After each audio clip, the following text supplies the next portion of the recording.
The Veth fleet came out of jump space at 0613 station time.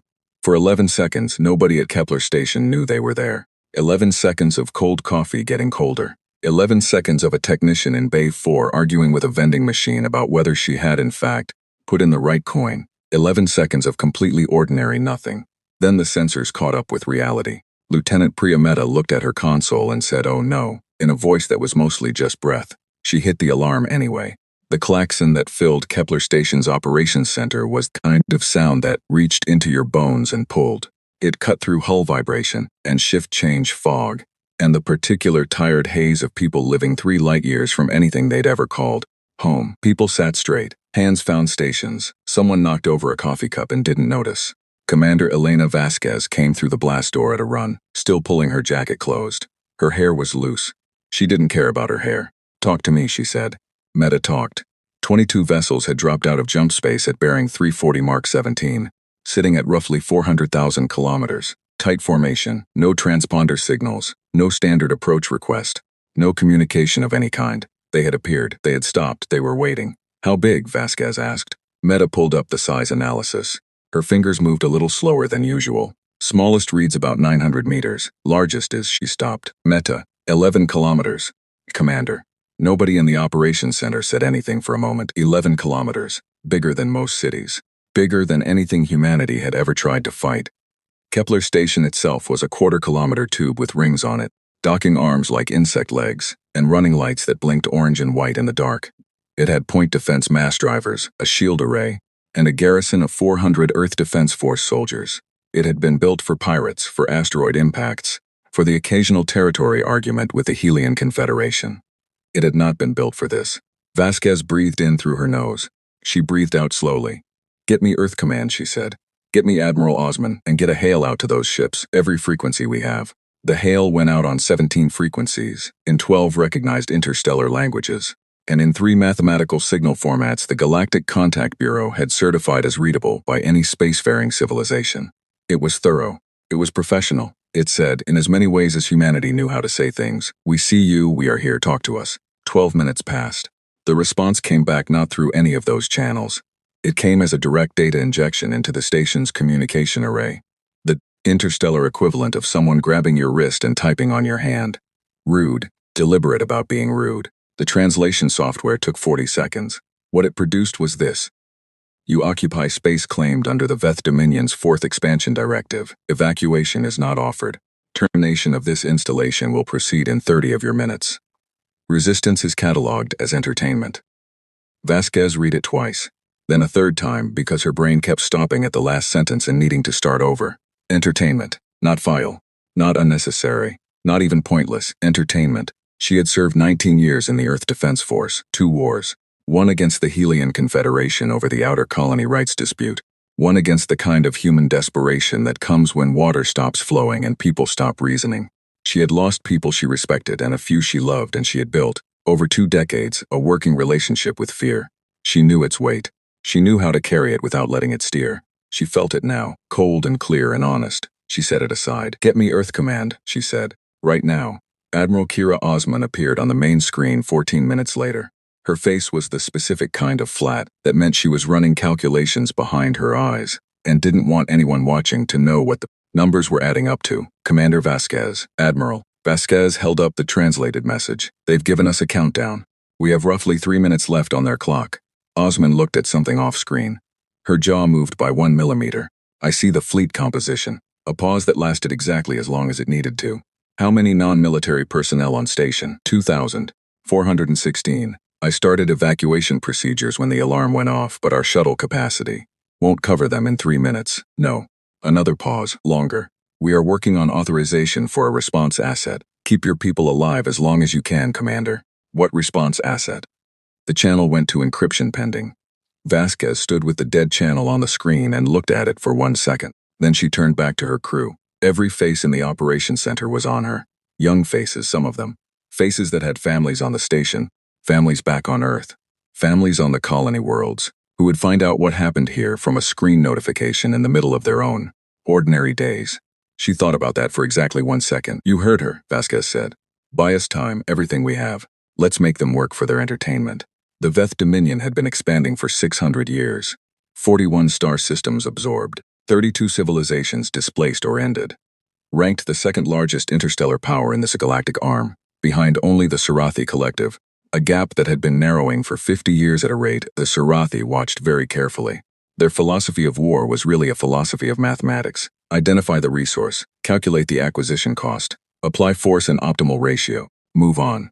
Emotion was a variable that introduced inefficiency, and over generations of deliberate cultural selection, they had reduced it to a background noise in military contexts, not gone, just turned down. Commander Sharon of the Dreadnought.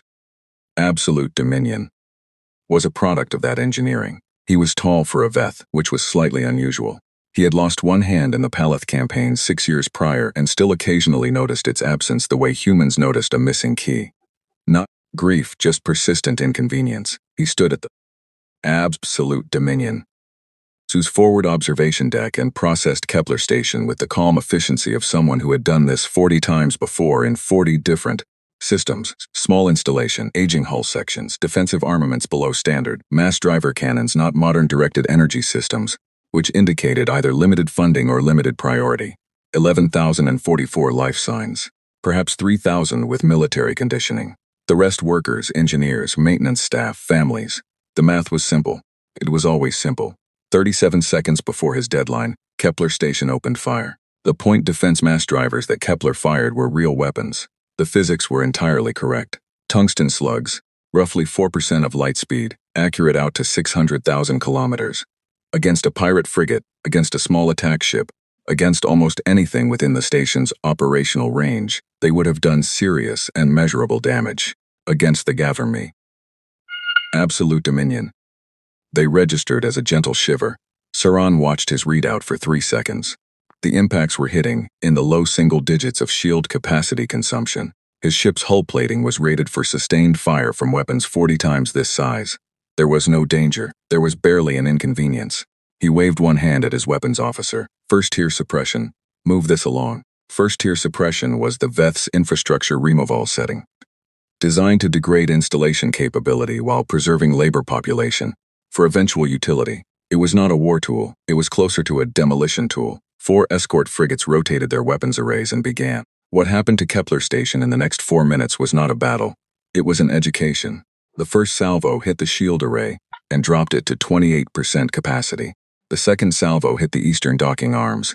2 of them folded, the metal giving way with a sound the people inside described later as a building, falling quietly into itself. The third salvo targeted the point defense gun emplacements and removed them one by one, not with fire, not with explosions, but with the kind of precise surgical impact that reached in and took things away and left empty mounting brackets where cannons used to be. Inside the operations center, screens were going red faster than people could respond. Sergeant Marcus Webb ran the damage control board. About 90 seconds in, he made the quiet decision to stop reading alerts out loud. Reading them out loud wasn't helping anyone think or move any faster. It was just filling the room with bad news. He read them silently and breathed through his nose and kept his hands moving. Hull breach, level 7, sealed. Level 9, same sector, working on it. Shields at 9%, the officer next to him said. Evacuation Shuttle 4 is away. Shuttle 6, the launch arm is gone. We need those people rerouted to Bay 3. Bay 3 is showing structural stress. Bay 3 is still there. Get them there. Vasquez moved through the room the way she always moved, like she had a map. Like there was a plan and it was only 2 steps ahead of her at all times, but those 2 steps were enough. She didn't raise her voice. She didn't stop. She moved from station to station, and her voice stayed level, and the level voice was the thing holding the room together. Webb had known this about her for 2 years. Her calm was a structural element the same way the hull was a structural element. You built the operation on top of it. She arrived at his station, looked at his board. How many out? She asked, quietly, the way she asked things that mattered. He checked the evacuation tally. About 700 on shuttles and away. 110 military transport. Shuttle 2, he stopped himself, she waited. Shuttle 2's bay is gone, he said. The bay itself. She held his eyes for 1 second. Then she moved on to the next station. He watched her go. He kept breathing through his nose. In a residential module on level 4, a woman named Danielle Park was sitting on the floor of a supply closet with 11 other people, 6 adults, 5 children, and holding a boy named Tomas against her side because he was 6 years old and his mother was one of the people on Shuttle 2, and he didn't know that yet, and she was going to make sure he didn't know it, in a supply closet in the middle of a bombardment. She held him, and she kept her breathing steady, the same way she had kept it steady through her EDF basic training 8 years ago, before she'd left the service and taken the civilian contract at Kepler because the pay was better and the shifts were predictable. Tomas had his face against her shoulder. "Is it going to stop?" he asked. "Yes," she said. She didn't know if that was true. She said it anyway. Outside the supply closet, through 2 walls and a pressure door, the Veth's first-tier suppression fire continued its work. Patient, mechanical, mathematical. 3 minutes into the suppression sequence, Saran's tactical officer noted that 2 of the station's gun emplacements were still active. Saran looked at the display, 2-point defense cannons. On a station that had lost its shields, lost 3 docking arms, lost structural integrity in 2 major sections, lost most of its offensive capacity. 2 small guns, still aimed at his ship, still cycling and firing, the impact still registering as essentially nothing on his sensors. He looked at them for a moment longer than he needed to. He had read the assessment files on humans. The word tenacious had appeared in them 17 times. The files had treated it as a data note, a tendency to continue ineffective behavior past rational stopping points, a kind of cognitive error, the assessors had concluded, an inability to properly process unfavorable probability. Those 2 guns were still firing. Saran stood there and looked at them, and thought about the word differently for the first time. Not a cognitive error, not an inability to process, something the assessors had observed but not actually understood.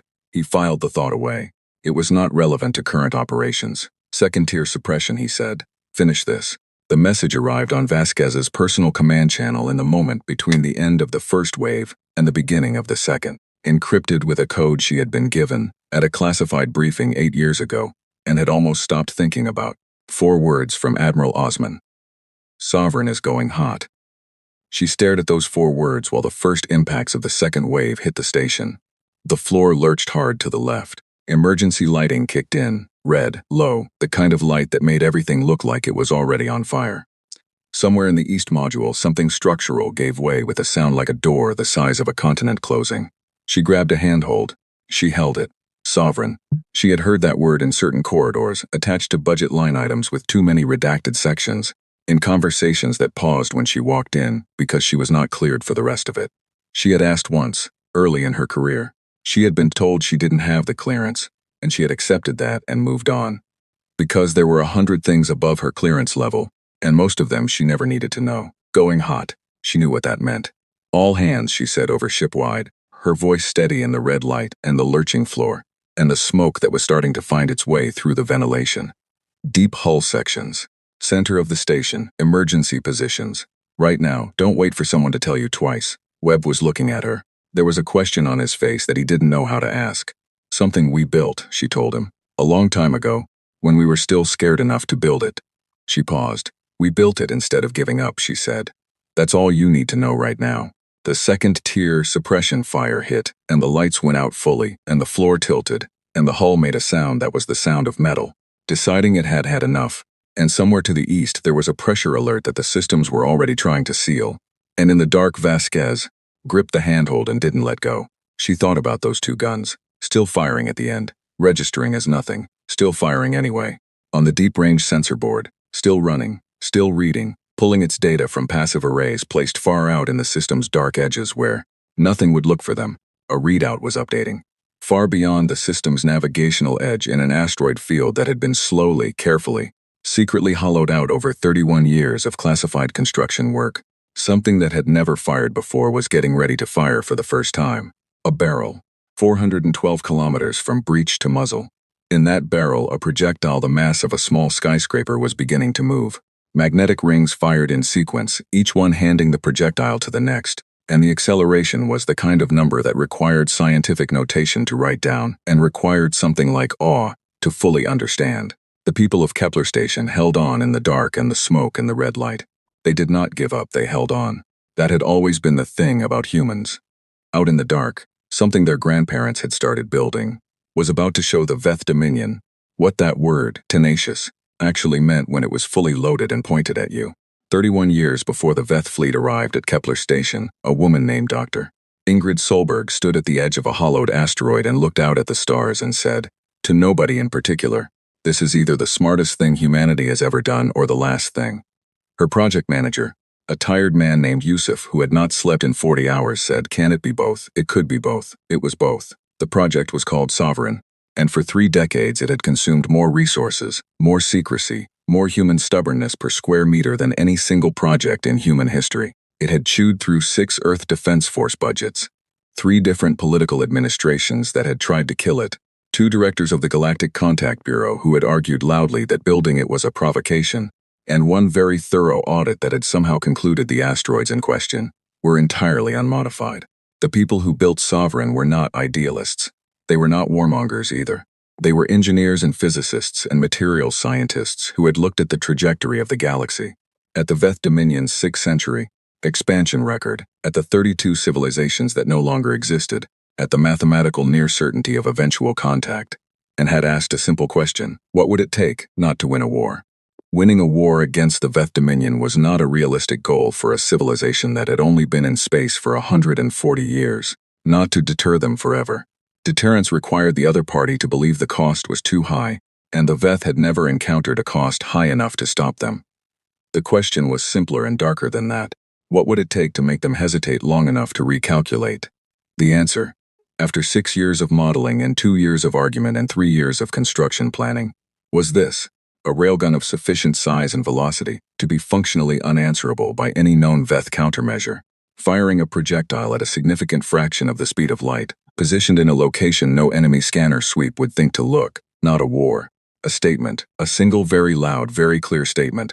On the night the Veth opened fire on Kepler Station, the current director of Project Sovereign was a man named Colonel Adrian Bosch, and he was sitting in the Fire Control Room 0. 8 astronomical units from the station in a chamber carved out of rock and lined with cables, watching his readouts and waiting for a phone call that would either give him permission to fire or force him to watch 3,000 people die without doing anything about it. The fire control room held 8 people. All of them were watching their screens. None of them were talking. Bosch had been in this seat for 11 years. In that time, he had run 217 simulations of Sovereign firing, and he had never fired it live. Nobody had ever fired it live. The gun had been ready for 8 years, tested, calibrated, maintained, aimed at a series of pre-calculated firing solutions that were updated every 6 months as the models improved. But firing it live meant using it, and using it meant the secret was out, and once the secret was out, everything changed. Everything was going to change anyway. His comm officer, Lieutenant Farouk, kept the line to Earth Command open and quiet. Every minute or so he would report the current status of Kepler Station's sensor, feed, shields gone, docking arms gone, primary defense arrays gone, hull integrity declining across 7 sections, and the line would be quiet. Then another minute would pass and he would do it again. Station is reporting secondary power failure on levels 3 through 6, Farouk said. Bosch looked at the firing solution screen. He had 4 projectiles loaded, 4 rounds. The first was on the launch rails now, accelerating through the first 17 rings of the barrel, currently at 11% of target velocity. Once you began the acceleration sequence, you could not stop it, not safely, not without destroying the breach mechanisms and taking the gun offline for months. He had begun the sequence 12 minutes ago, on his own authority, because the math of the acceleration time required him to start before authorization arrived if he wanted to be ready when it was needed. If authorization didn't arrive, he would have a projectile traveling at 68% of the speed of light, heading into empty space. His screen updated. Kepler Station's eastern hull was venting atmosphere. Farouk cleared his throat. Colonel, 11 minutes to optimal firing window. I know, Bosch said. He stared at the phone. On Kepler Station, the fight had changed character. The Veth second-tier suppression had done what it was designed to do. It had broken the station's spine, structurally speaking. Half the power grid was gone. The shield array was offline. 3 of the 6 docking arms were either gone or too damaged to function. The east module was sealed off behind pressure doors because the east module was currently not sealed to anything. But the station was still there, and the people in it were still moving. Sergeant Marcus Webb had organized the remaining defense crew into 4 teams and sent them into the station's deep corridors with portable damage control kits and orders to seal anything that could be sealed, reroute anything that could be rerouted, and get any surviving civilian to the central core. He had done this not because Commander Vasquez had told him to, though she probably would have. He had done it because it was the obvious thing to do, and there was nobody else doing it. He was on his 3rd corridor when he found the children. There were 11 of them, ages roughly 4 to 12, in a maintenance passage between level 5 and level 6, in the care of a single civilian woman who had organized them into a quiet line against the wall. She was sitting cross-legged in front of them, keeping her back straight and her face calm. And when Webb's flashlight hit her, she looked at him with the kind of focus that meant she was working very hard at something. Bay 9 is still intact, he told her. Central core, follow me. She stood up and said simply, okay. Then she turned to the children. Single file. Hold the shoulder of the person in front of you. Like we practiced. Webb didn't know what they'd practiced or when. He didn't need to know. He started moving and 11 children and 1 civilian woman fell into line behind him and moved. Her name, he found out later, was Danielle Park. She had been EDF once. She'd left. She'd come back to it in this maintenance corridor, in the way that some things never really leave you no matter how far you walk from them. Commander Vasquez was in the secondary control room when the station's passive sensor array caught something. The secondary control room was smaller and lower and less sophisticated than the operations center, which was why it was still running. The operations center was on level 2, which was currently depressurizing. This room was on level 6 in the center mass of the station, between 2 pressure bulkheads that had both held. 3 screens were running. One of them showed hull integrity. One showed life sign distribution.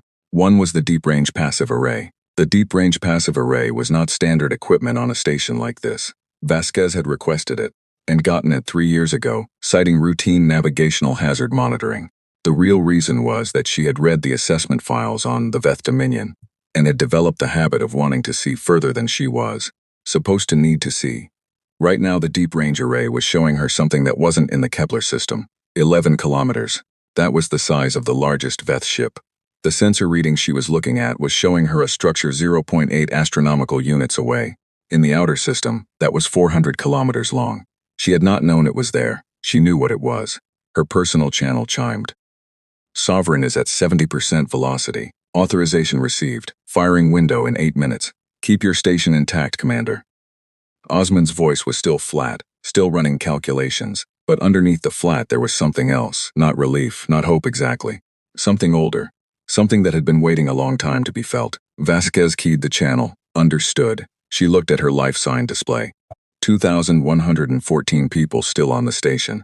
The evacuation had gotten out what it could. What was left was what was left. She had 8 minutes to keep them alive. Webb, she said into her calm report. Webb's voice came back ragged but clear. Central Core is holding. Got about 900 civilians in place. Military personnel securing the deep hull sections.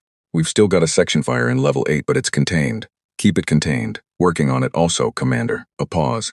The Veth ships. They've slowed their fire. She checked the sensor feed. He was right. The suppression fire had reduced to intermittent impacts, probing strikes, rather than sustained demolition. She recognized the pattern from the assessment files. Post-demolition assessment. They were evaluating the damage they had already done, calculating whether the installation was sufficiently neutralized. They thought they were done. They were not done. Don't give them a reason to escalate, she said. Quiet, minimal movement. Keep everyone away from any hull section that might read as activity to their sensors. You want us to play dead. I want us to be alive in 7 minutes, she said. Right now playing dead is how we do that. In the Veth Tactical Center aboard the Absolute Dominion. The assessment was proceeding according to procedure. Commander Sharan reviewed the readouts with his secondary command officer, Vrath, who was meticulous and humorless in a way that Saran found professionally useful and personally exhausting. Shield array, offline, Vrath said. Primary defensive armaments, offline, power grid 61% disabled. Life signs, present but stationary. Concentrated in central hull sections. Assessment installation is combat ineffective. Resistance capability negligible. Saran studied the display. The station was still intact as a structure. It would need to be evaluated for labor value before a full termination order was appropriate. The Veth did not waste potential utility. 11,000 life signs had been in there at the start. Now his sensors showed roughly 2,000 in the central sections. The evacuation craft, he asked. We tracked 9 separate launches. 3 were destroyed during initial suppression. 6 achieved escape vectors. Pursuit is not standard protocol for small evacuation vessels. No. Saran looked at the station, still sitting there, running lights still blinking on 2 of its intact arms. Emergency broadcast still cycling on the standard distress frequency, which told him the humans had not given up on the hope that someone would hear it and come. Nobody was coming. The nearest human installation was 4 light hours away. He thought about the 2 guns that had kept firing. What is the status of the evacuation craft that escaped, he asked. Minimal military value, civilian capacity vessels, short jump range. Their destination, Vrath checked, the nearest charted colony installation. Kepler 442b orbital station, 4 light hours, Saran nodded. The message would arrive there in 4 hours, and reach Earth Command in 12. He had 4 systems to process before this one could be formally inducted into the Dominion's 4th expansion directive, and he preferred to work efficiently. Begin boarding assessment protocol, he said. Prepare 2 personnel shuttles for installation entry. He began to turn away from the display. That was when his sensor officer, a young Veth named Pren who had been very quiet for the last several minutes, said, "Commander." There was something in Pren's voice that Saran had not heard before from Pren or from many Veth officers. It was a sound that did not have a clean name in the Veth language. Saran turned back. "There is an object," Pren said slowly, "in the outer system. Very large." A pause. "Commander, it was not there before." Saran looked at the sensor display. The object was 0.8 astronomical units from their current position, which meant light from it had taken 4.5 minutes to reach them, which meant whatever it was, it had been there for at least that long. The size reading came back 3 times before Pren said it out loud. 412 kilometers. Class? Saran asked. Pren ran the scan. No known classification. The structure is, another pause. It appears to be a single linear object, Colonel. A tube, extremely long and narrow. One end is pointed directly at our formation. Saran looked at the shape of it. Linear. Pointed at them. The Veth had been in space for 600 years. They had assessed dozens of civilizations, cataloged thousands of weapon systems, built threat models for every engagement type they had encountered. Saran's tactical library contained information on 700 distinct weapons, platforms from 40 civilizations. He knew what a barrel looked like. He did not know what fired out of a barrel, 400 kilometers long, but he understood with sudden and absolute clarity that he did not want to find out from the receiving end.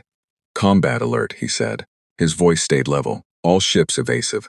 He did not finish the sentence. He didn't have time. Back in the fire control room carved from rock and silence, 8 people watched their screens, and Colonel Adrian Bosch watched his firing window indicator cross from amber to green, and he pressed the authorization key and said, very quietly, "Fire." The trigger completed. At the breach of a 400-kilometer barrel hidden in a hollowed asteroid in the outer dark of the Kepler system, a magnetic pulse of staggering scale released a projectile, moving at 68% of the speed of light into a path that had been calculated and recalculated for 11 years, toward absolute dominion. Toward the Veth fleet, toward the math that had always said humanity was an acceptable acquisition cost, toward everything that had ever looked at humans and seen something it could take. On Kepler Station, in the dark, Vasquez held onto her handhold and looked at her screen. The deep-range array caught it, not the projectile itself, which was far too small and far too fast to see directly, but the electromagnetic signature of the launch, a spike on the sensor board so large it made the scale reset 3 times, before the software figured out what range it needed to display the number.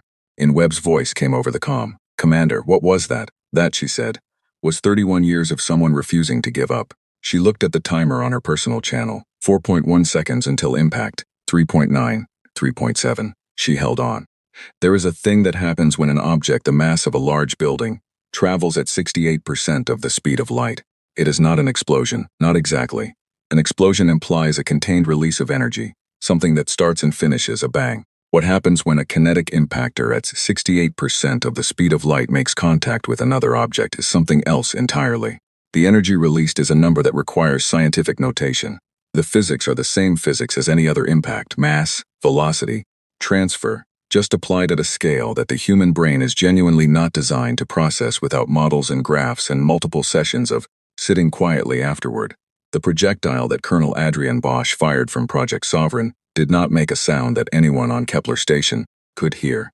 Space does not carry sound, but the electromagnetic signature of what happened next registered on every passive sensor array in the Kepler system, on 6 deep-range arrays that Earth Defense Force had placed throughout the sector over the last decade, and on 14 non-human observation platforms belonging to 5 different civilizations who had been quietly watching this system since the Veth fleet arrived, waiting to see how the math worked out. They were about to see how the math worked out. Commander Saran had 4 seconds between understanding what he was looking at and impact. 4 seconds is enough time for a trained military officer to begin issuing orders. It is not enough time for those orders to reach every ship in a fleet and be processed and acted on. The physics of reaction time and signal propagation do not allow for it. He said evasive, and he did not finish the word. The projectile hit the absolute dominion. At 0641 station time. Absolute dominion was 11 kilometers long. It had been the pride of Veth Dominion's 4th expansion fleet, 12 years in construction, the most advanced military vessel the Dominion had produced in a generation. Its hull plating was layered composite armor rated for sustained heavy weapons fire. It had point defense arrays capable of tracking and neutralizing 12 simultaneous incoming projectiles. It had a crew of 4,311. None of these things were relevant.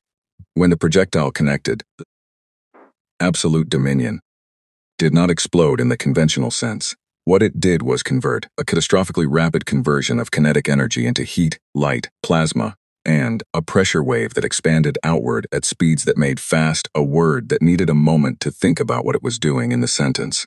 The shift ceased to exist in a coherent form in approximately 0.003 seconds. The pressure wave that followed was the real problem for the rest of the fleet. In the fire control room, Colonel Bosch watched his sensor feed, the signal that returned from the absolute dominion, whose position was so large that his display's autoscaling had to recalibrate twice, the same way Meta's sensor board had recalibrated when she first read the Veth fleet's size, except in the opposite direction and with the opposite feeling attached to it.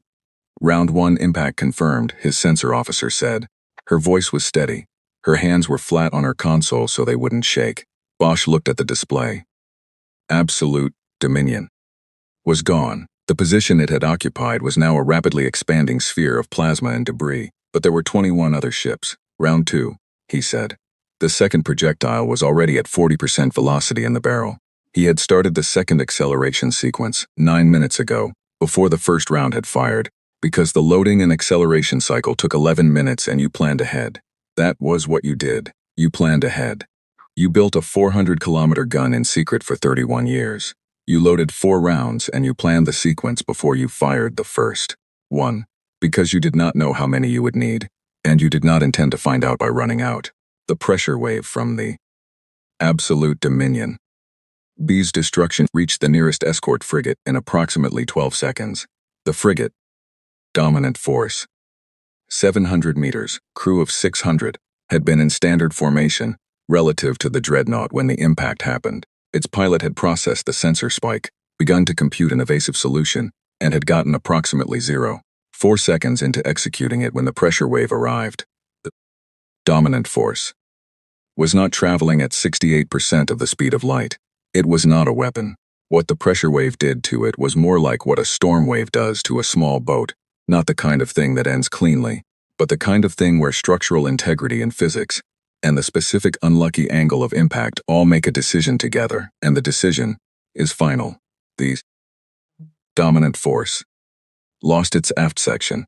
The forward section, still technically intact, tumbled into a new trajectory that would take it out of the system within 6 hours. The surviving crew, and there were surviving crew, had approximately 20 minutes of life support. 3 other ships in the outer formation had been close enough to the absolute dominion to take damage from the pressure wave. One lost its navigation array. One took hull breaches in 2 forward sections. One was undamaged but had, in the confusion, separated from its assigned formation position and was receiving conflicting course signals from its own systems. The remaining 16 ships were intact. They were also, every single one of them, attempting to do something they had not done in this system since their arrival. They were running. Sub-Commander Vrath had been the second highest ranking officer aboard the absolute dominion. He was not aboard the absolute dominion anymore, which was why he was still alive.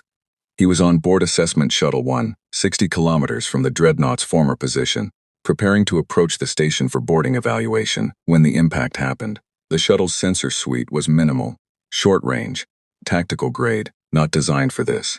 What it registered was a flash of light so intense that the photosensor protection circuits engaged and cut the visual display for 1.4 seconds. When the display came back, the absolute dominion was not there. Vrath sat in his seat and looked at the empty space where the largest ship he had ever served on had been 4 seconds ago. He was not an emotional being by Veth standards. His training had minimized that variable, and he had minimized it further himself because it was inefficient and he had always preferred efficiency. He had 412 combat operations in his record, and he had never had a moment in any of them that felt like what this moment felt like. The nearest word in his language was incomprehension. The state of not being able to form a category for what you were looking at. He looked at the empty space. He looked at the sensor feed, showing the remaining fleet in emergency scatter formations. He looked at the position marker for where the projectile had come from. His training reasserted itself. It always did. That was what training was for. Plot escape trajectory, he said to his pilot. Maximum thrust, outer system. Jump space entry as soon as we have sufficient distance. What heading after jump? His pilot asked. Vrath thought about that. The Dominion needed to know what had happened here. The Dominion needed to know that the humans had a weapon of the scale, and had hidden it, and had used it without warning, without declaration, without the formal statements of capability that every spacefaring civilization used to establish deterrence before resorting to direct action. They had hidden it, and then they had used it when they needed to use it. That was not how warfare was supposed to work. That was not the accepted format. But then, the Veth had told the humans their station would be terminated and had not given them the option to evacuate. Vrath filed that parallel away. It was going to need to be considered at length by people above his rank. Home system, he said, emergency priority. Flag the transmission for the High Council. On 14 non-human observation platforms, the sensor feeds had just done something remarkable. Most of the species watching had been watching quietly because the Veth Dominion was powerful enough that neutrality was the only safe position when they were in your vicinity, even when what they were doing to a smaller civilization was difficult to watch. You stayed neutral. You observed. You did not intervene. That was how you survived in a galaxy where the second largest power had been expanding for 6 centuries. On the Sarathi Confederation's long-range observation post, analyst Kashari was looking at the data her sensors had returned and doing the calculation 3 times because the first 2 times she had concluded she was misreading it. The third time she got the same number. She sat back. 1 projectile, 1 ship eliminated, the largest in the Veth fleet flagship class, 11 kilometers. 11 kilometers. She ran the energy release calculation. She ran it again. She had to look up the measurement conversion twice because the unit she needed was not 1. She used in ordinary analysis work. She sent the data to her senior analyst without a note. The data did not need a note. The senior analyst sent it to the Confederation's Intelligence Directorate within 6 minutes with a note that said, simply, the humans fired back. The second projectile from Sovereign hit the Veth battlecruiser. Eternal Claim. At 0653 station time. Eternal Claim had been one of the ships in the outer formation, 2,000 kilometers from the Absolute Dominion. Its former position. It had begun evasive maneuvering 11 minutes earlier when the fleet went to emergency scatter. 11 minutes of maximum thrust acceleration. The projectile, traveling at 68% of the speed of light, had been in the barrel during those 11 minutes, already most of the way through its acceleration sequence. Bosch's firing solution had been calculated for the fleet's last known static position, then updated by his targeting team for the scatter vectors. The Eternal Claim had taken a scatter vector that his targeting officer had assessed as a 64% probability outcome. The assessment was correct. The Eternal Claim was 900 meters long, crew of 800. It had been in the Veth 4th expansion fleet for 6 years. It ceased to exist in the same way the Absolute Dominion had ceased to exist, except that the energy release was proportionally smaller because the ship was proportionally smaller, which in practical terms was a distinction without a meaningful difference. The expanding plasma sphere merged with the still dissipating plasma sphere from the Absolute Dominion. 40 seconds later, from the outside, from the position of the surviving Veth ships, it looked like the 2 events were connected, like the darkness between the stars where the fleet had been was becoming something that emitted light. Back on Kepler Station, the passive array was showing Vasquez what was happening. She was watching the display in the secondary control room, cramped, red-lit, full of smoke from a vent seal that had given way 20 minutes ago and hadn't been fixed yet because there were higher priorities. Webb was at the station next to her. Meta was sitting against the wall with a pressure bandage on her arm that had stopped needing attention 10 minutes ago, but that Webb kept looking at anyway. The display showed the Veth formation markers updating in real time as the passive array gathered data. 2 markers had gone dark, the others were moving, scattering outward from their previous positions. Acceleration curves steep enough to suggest maximum thrust burns on all ships. They're running, Webb said. Vasquez watched the display. She didn't say anything. She watched the fleet that had come here ready to add Kepler Station to a 600-year list of things the Veth had taken. The fleet whose commander had described human resistance as entertainment. The fleet that had killed people in the East Module, and on Shuttle 2 and in the first salvo and in the second. She watched that fleet scatter across her passive array screen like something had frightened it. Something had frightened it. Third round in the barrel. Bosch's voice said on her command channel. His voice was steady and low. Firing window in 4 minutes. I have targeting solutions on 3 ships. Your call, Commander. Her call. She looked at the screen. 20 ships still intact, still running, still in the system. 4 ships with clear intercept solutions according to Bosch's targeting data. 4 ships that could turn around if they chose to and hit what was left of Kepler Station before Sovereign could cycle for a 4th shot. She thought about Shuttle 2. About the bay that wasn't there anymore. About Tomas, who was 6 years old and had his face in someone's shoulder. Fire, she said. The 3rd round hit the frigate. Cold Patience. At 0704 station time. Cold Patience was one of the 4 ships that had maintained the closest formation to the absolute dominion.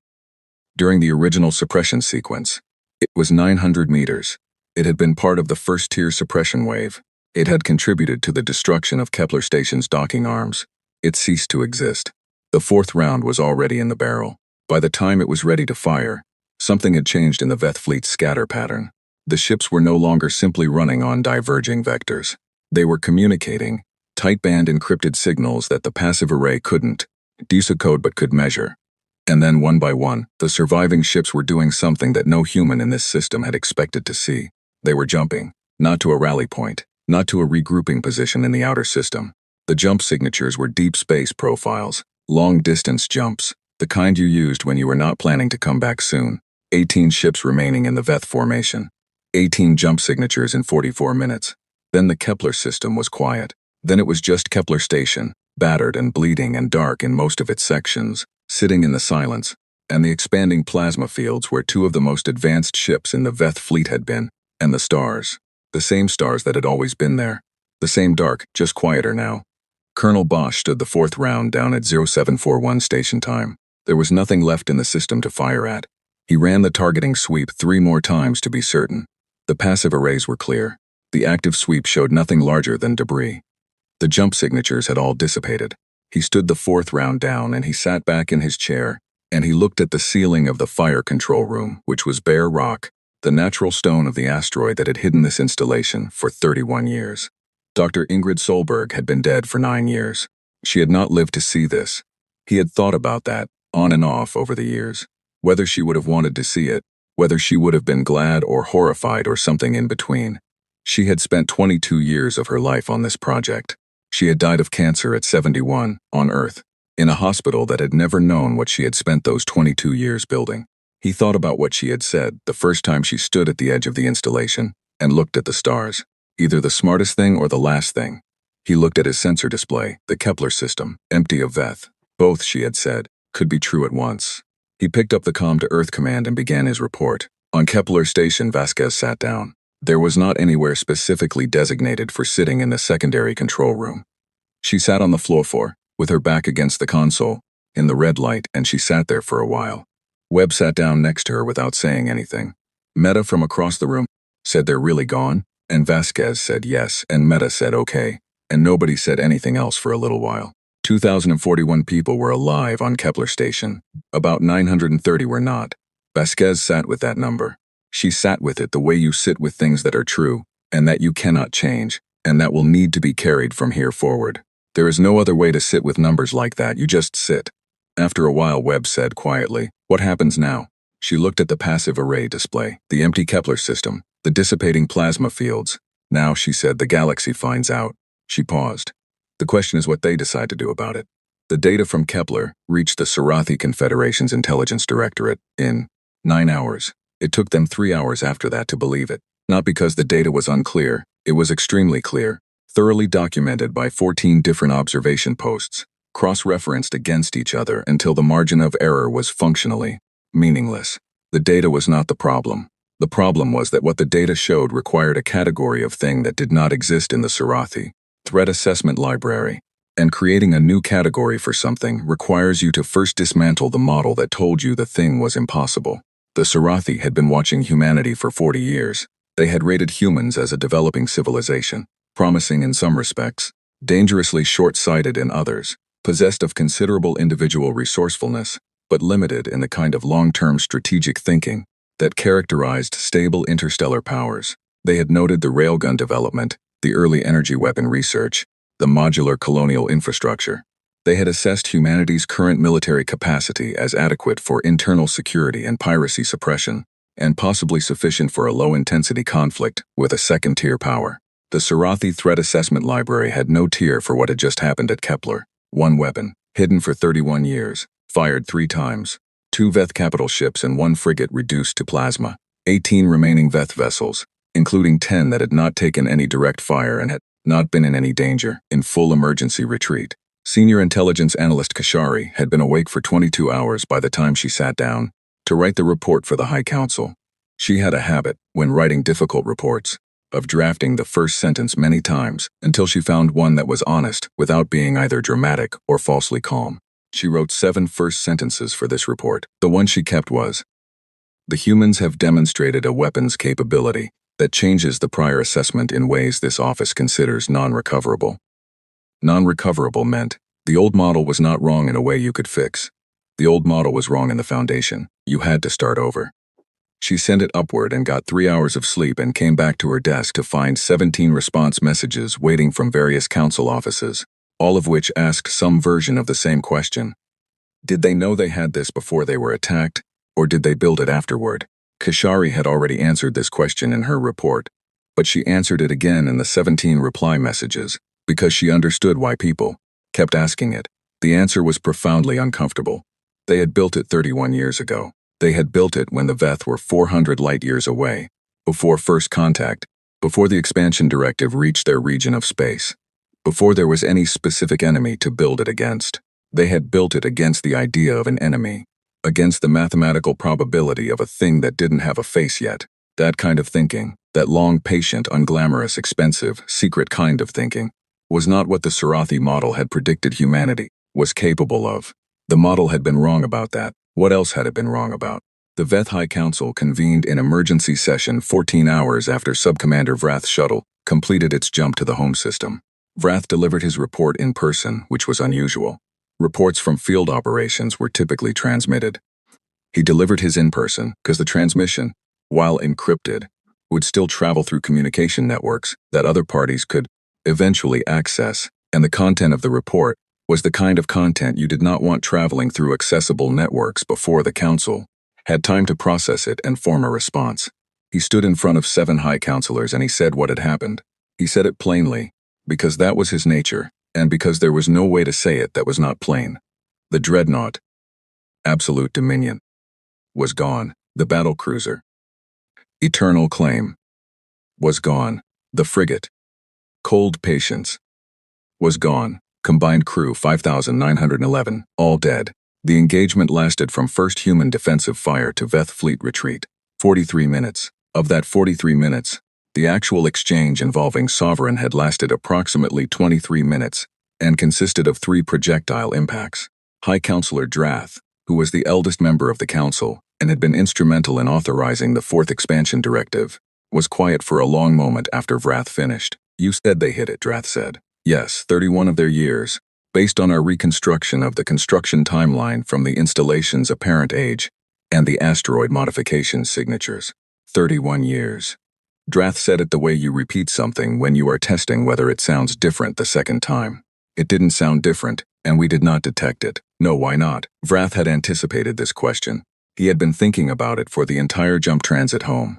Because, he said, we did not look for it. Our pre-engagement scan of the Kepler system was conducted to a standard appropriate for a civilization at their assessed threat level. We were not scanning the outer asteroid fields at resolutions sufficient to detect a concealed structure. We had no intelligence suggesting such a structure existed. Our threat assessment of humanity did not include the possibility of a strategic scale, concealed weapon. The counselors were very quiet. Our threat assessment was wrong, Vrath said, because someone had to say it, and it might as well be him. High Counselor Drath looked at the table. Then he looked up. What is your assessment of the weapon's full capability? We saw 3 rounds fired. The installation appeared to have the capacity for a 4th. The targeting team was tracking a solution on 3 ships when we completed our jumps. The barrel is 412 kilometers. We do not know how many rounds they built. We do not know if there is only one installation. Silence if there is only one installation, Drath said. Yes. The silence lasted a long time on Earth. It was morning in the city of Geneva when the preliminary after-action report came in from Kepler Station. Admiral Kira Osman was sitting in a glass-walled office in Earth Defense Force Command, and she was reading the report, and she was thinking about a calculation she had run in her head 6 hours ago when the first sensor data came in.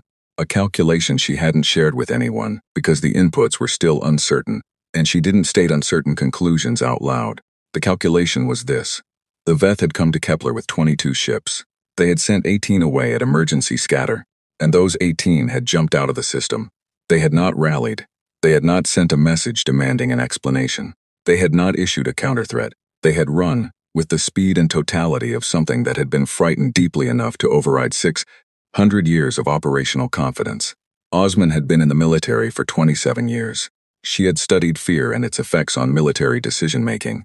Her doctoral work had been on it, specifically on how fear functioned differently at the individual level, and the institutional level, and the civilizational level. At the individual level, fear was fast and sometimes useful. At the civilizational level, fear moved slower but ran much deeper, and when it was established deeply enough, it could reshape strategy, doctrine, the foundational assumptions about who could be touched and who could not. The Veth had been operating on a foundational assumption for 600 years, that there was no cost too high for them to pay, because no one had ever charged them a price they couldn't absorb. Today someone had charged them a price, 3 ships, 5,911 crew, 1 engagement, 18 minutes of active fire. It wasn't the ships that mattered. The Veth could build more ships. It was the principle. It was the shattering of the assumption. It was the discovery that somewhere in the dark, pointing at you, was something you didn't know about, and couldn't see coming, and couldn't stop. Osman picked up her pen and wrote 2 words on the paper in front of her. Now negotiate. She underlined them. Danielle Park was sitting in Bay 9 of Kepler Station, with a blanket around her shoulders and a cup of something that had been labeled as tea but tasted closer to warm tin, and Tomas was asleep against her side. Someone from the medical team had come and taken her arm. She had a fracture in the left wrist from the second suppression salvo, something she hadn't noticed until her adrenaline had done what adrenaline does and then stopped, and wrapped it, and given her something for the pain that made everything soft at the edges, in a way she found more disorienting than the pain had been. She had 11 children in her original group. They were all here, all 11. She thought about that, all 11. It didn't balance the other numbers. It wasn't supposed to. You didn't set 11 against 930 and call it even. But 11 was true, and she was going to hold on to it. Across the bay, she could see Sergeant Webb moving through the space, checking on people, coordinating with the medical staff, doing the kind of constant low-level logistics work that doesn't have a name, but that keeps traumatized groups of people from falling apart. He had been doing it for hours. He hadn't stopped. He caught her eye at one point, and she gave him a small nod, and he gave her one back. That was the whole conversation. That was all it needed to be.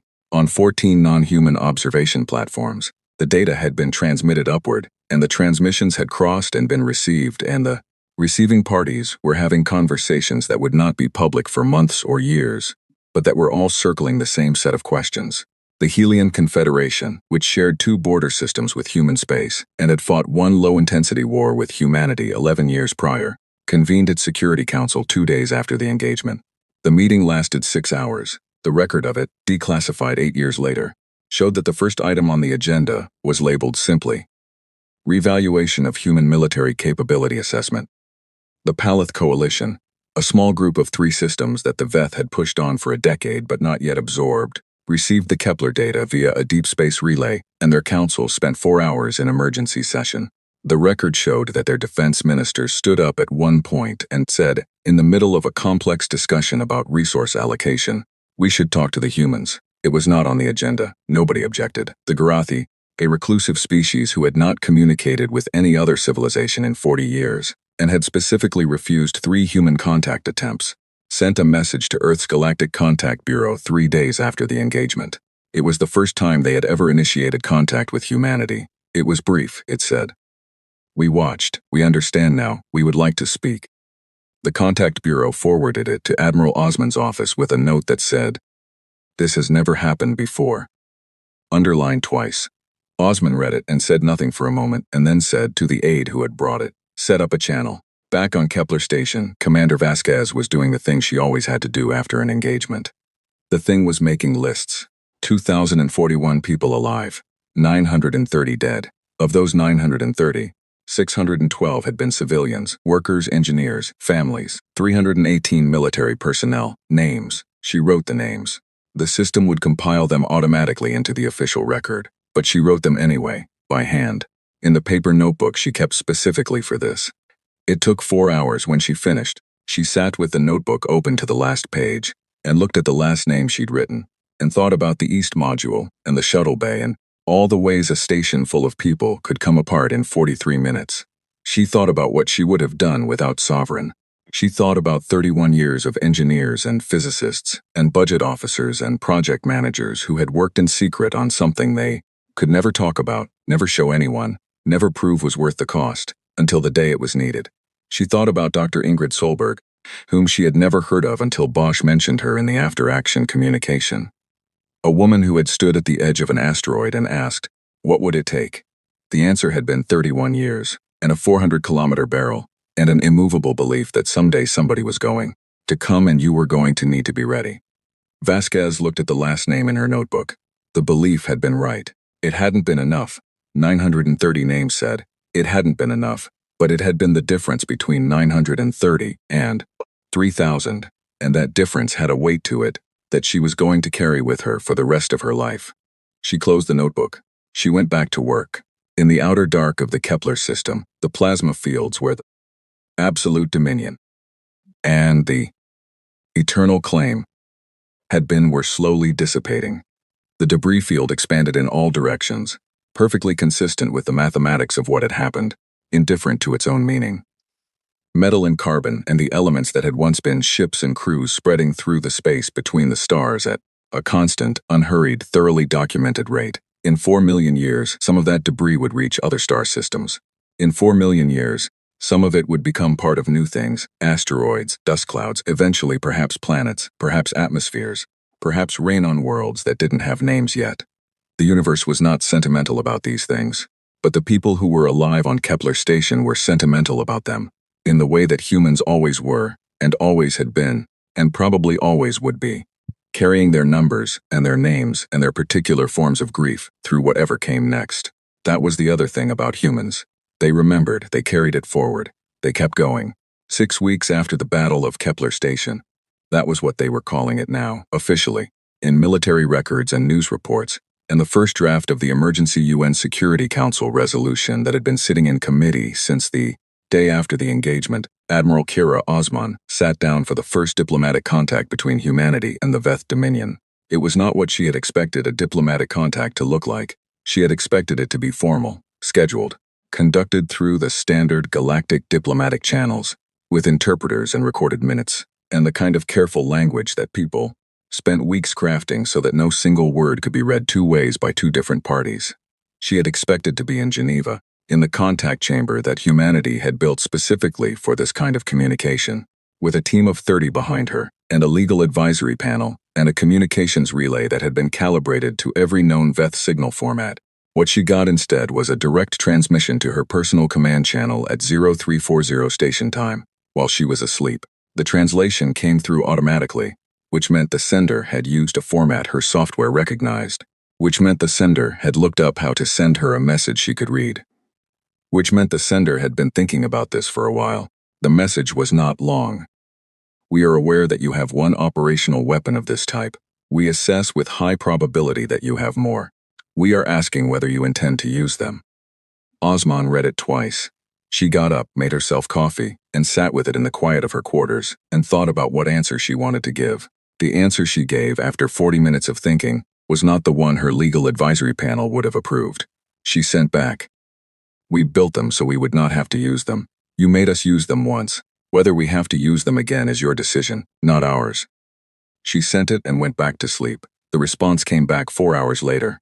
which suggested that someone on the Veth side had also been awake at an inconvenient hour reading a message and thinking about it carefully. It said, "We would like to discuss this further." It was the most human sentence she had ever received from a non-human intelligence. She wrote back, "So would we." The formal discussions took 11 months. They were conducted through standard channels in the galactic diplomatic framework, with interpreters and legal panels and carefully crafted language. Everything Osman had originally expected. All of it preceded by 40 minutes of two people thinking alone in the quiet, and being honest with each other at an indecent hour, which was not how the diplomatic histories would record it, but was in fact how it started. Several things came out of those 11 months.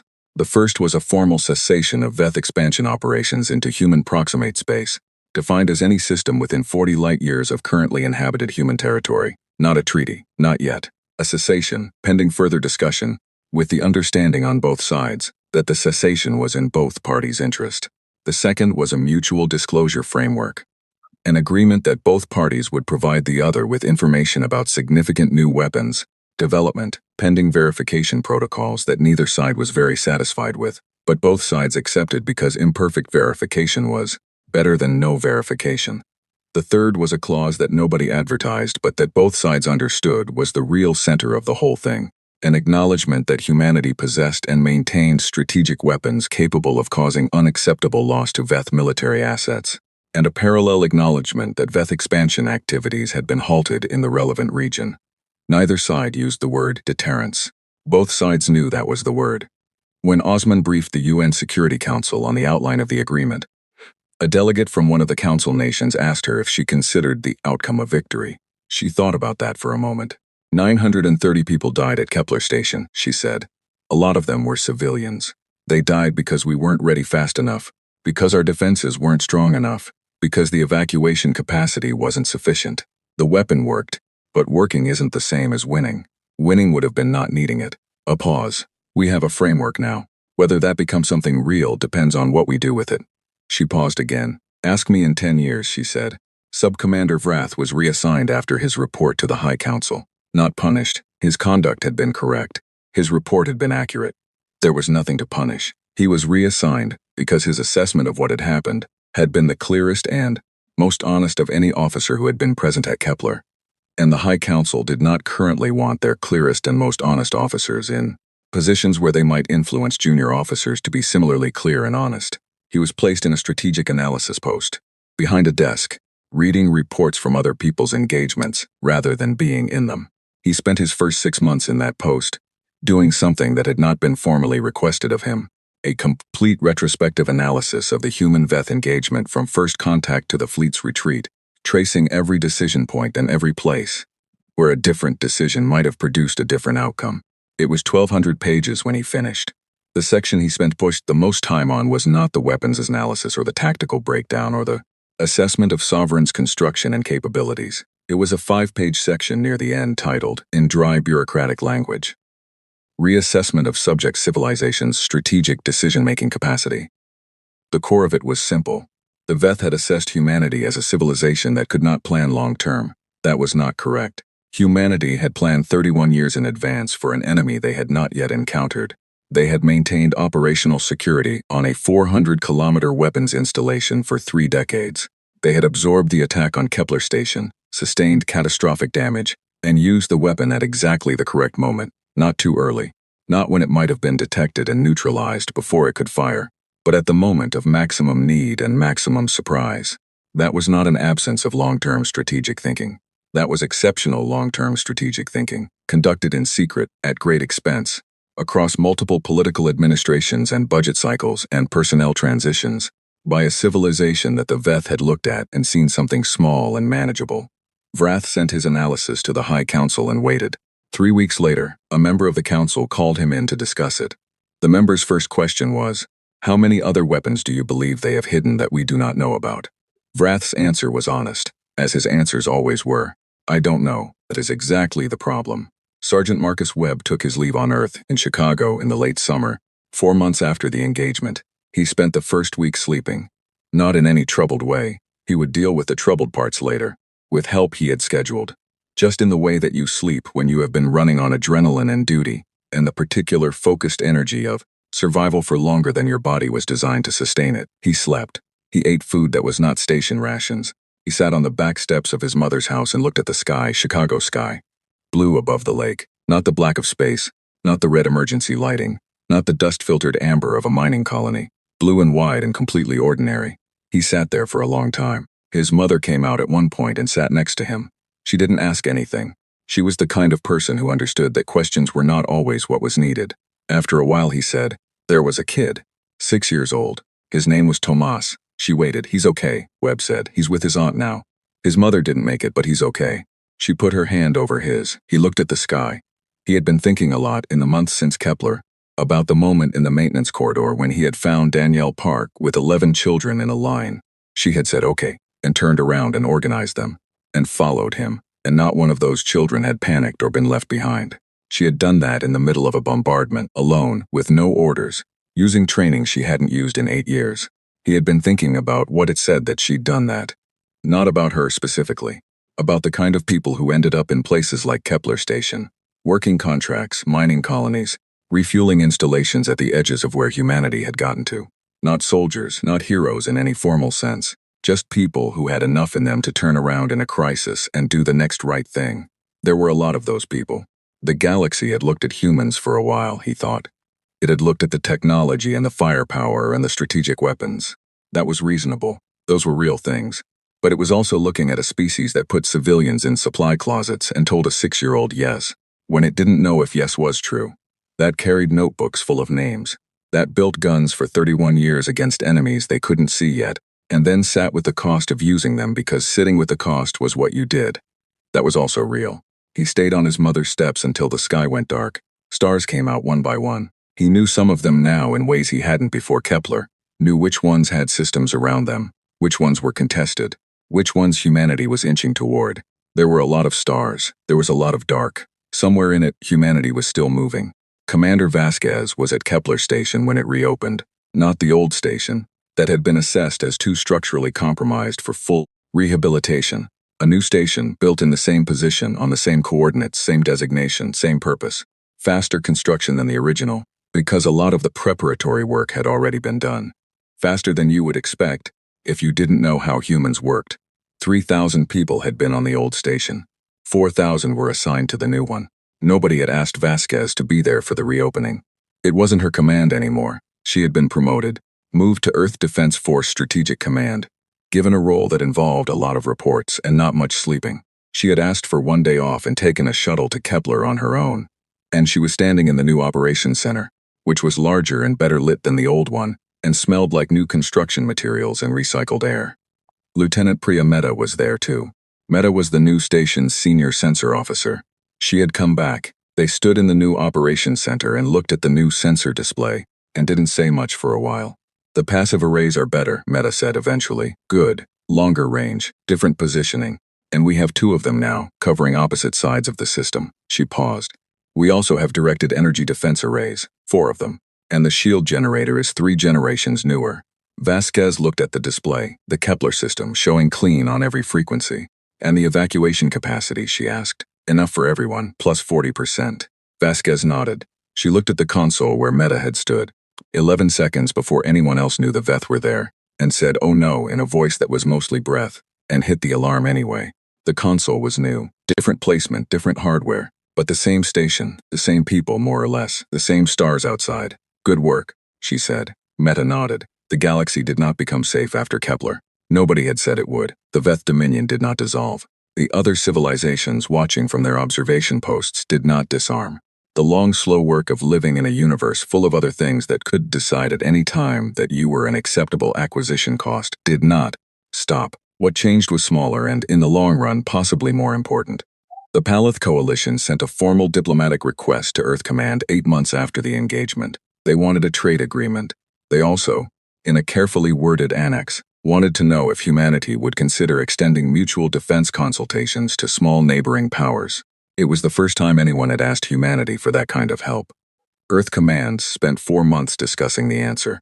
The answer they gave was cautious and incomplete and full of the kinds of qualifications that diplomatic answers are full of when the people writing them are being genuinely careful.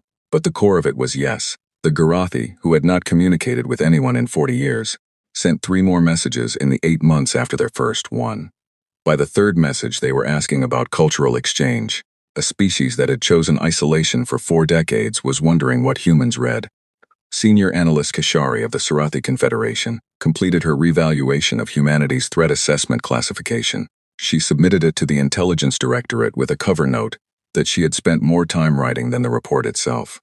The cover note said, "The error was not that we underestimated their weapons. The error was that we were looking at the weapons. The weapons are what you see when you're afraid of something. What you should look at is what kind of thing is afraid enough to build them, and what kind of thing, having built them, still tries to negotiate." The directorate stamped it classified and filed it. Kashari made a personal copy. On a hill above Geneva, on a Tuesday evening in late autumn, Admiral Kira Osman sat on a bench and looked at the city below and thought about the message she had sent at 0340 in the morning 6 months ago. "We built them so we would not have to use them." She thought about whether that was true. It had been true when Solberg's team started building Sovereign, 31 years ago, when the Veth were 400 light years away and the idea of them was still theoretical. She believed it had stayed true through the construction and the maintenance and the 31 years of not using it. She believed it had been true when Bosch's hand was on the authorization key. And then they had used it, and the math had worked out the way the math was designed to work out. 3 rounds fired, 18 ships in retreat, cessation agreement, framework discussions, framework becoming something not quite a treaty but pointed in that direction. The math had worked. 930 names in a notebook had worked. Both things were true at once. They had always both been true at once. That was not something she had figured out. It was something that Ingrid Solberg had figured out before her. Standing at the edge of an asteroid, and had said plainly, either the smartest thing or the last thing, and maybe both, she looked at the city, lights coming on in the windows, the sky doing the specific thing it did at this hour, going from the deep blue that wasn't quite dark to the dark that was fully dark, stars appearing in it one by one. Human cities at night looked like this from every hill above every city on Earth, lights and streets and people, and all the ordinary continuous business of being alive and keeping things going. You could love it. You could find it mundane. On any given night it was both. On this particular night, having just spent 6 months in the opening phase of negotiations that might, if everyone worked very hard and made very careful decisions over a long time, eventually become something resembling stability. She looked at it and found it neither mundane nor extraordinary, just true, just the thing that was there. She sat with it until the stars were fully out, and then she went back to work. Out in the Kepler system, the new station's running lights blinked orange and white in the dark, the same colors as the old one. New hardware, same colors, same position, same designation. A 3-month-old child born to 2 engineers on the new station was asleep in a habitat module on level 4. Her name was Ingrid. Her parents had not known anyone named Ingrid. They had chosen the name because they liked the sound of it. The Kepler system was quiet. The stars were the same stars they had always been. And somewhere in the outer asteroid field, in a chamber carved from rock and cable, pointing at the sky, was a barrel 412 kilometers long, loaded, patient, ready if it was ever needed again. It might not be needed again. 31 years of work for 3 rounds fired. That was an acceptable ratio, if what came after the 3 rounds was something worth having. The question of whether what came after was worth having was not a question answered by guns or by math or by the physics of kinetic impactors at 68% of the speed of light. It was answered slowly, by people at desks writing difficult reports, by diplomatic channels and careful language and months of work that didn't make good stories, by a sergeant on his mother's back steps looking at the sky, by an analyst who made personal copies of things she thought mattered, by a woman keeping 11 children calm in a supply closet in the middle of a bombardment, saying yes when she didn't know if yes was true, by all of it, by the whole long human habit of keeping going. That was the answer.